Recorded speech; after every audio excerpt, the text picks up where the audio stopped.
A few months ago, I had the pleasure of having my grandkids over, and I was wanting to find something on TV that they'd all enjoy, and at the same time something I would. So I flipping through Netflix and saw the movie Cars 3, which I have not seen. So we started watching that, and as I watched that movie, it was very powerful. Lightning McQueen was realizing that his racing career was probably moving toward the latter stages, and he was struggling with what that meant.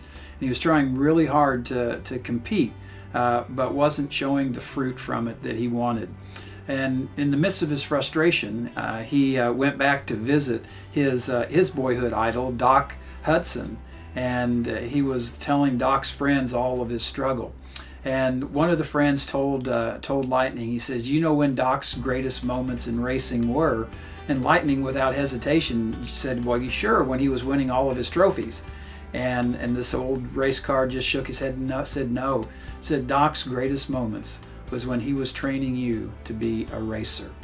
As I watched that, I have to admit tears were coming to my eyes, because I knew that there was transition coming in our pastoral staff in just a few months, and that those two people that were coming were both really young people.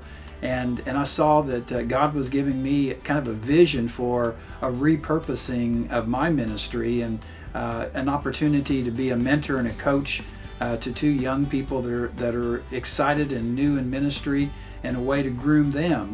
And so I embraced what was happening, and not looking at getting old and aging, but an opportunity to repurpose the gifts that God had given me so that I could pour in to the next generation of pastors here at Sunrise.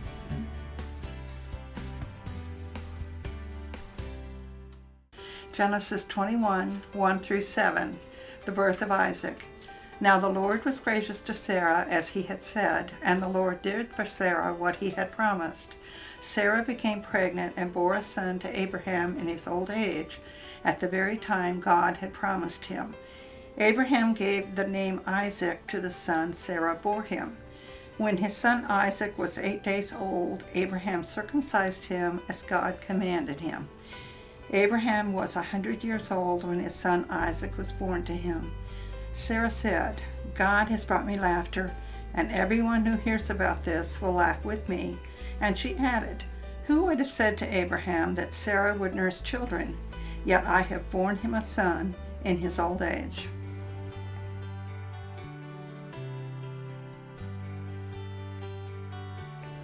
Aye. It would be a miracle.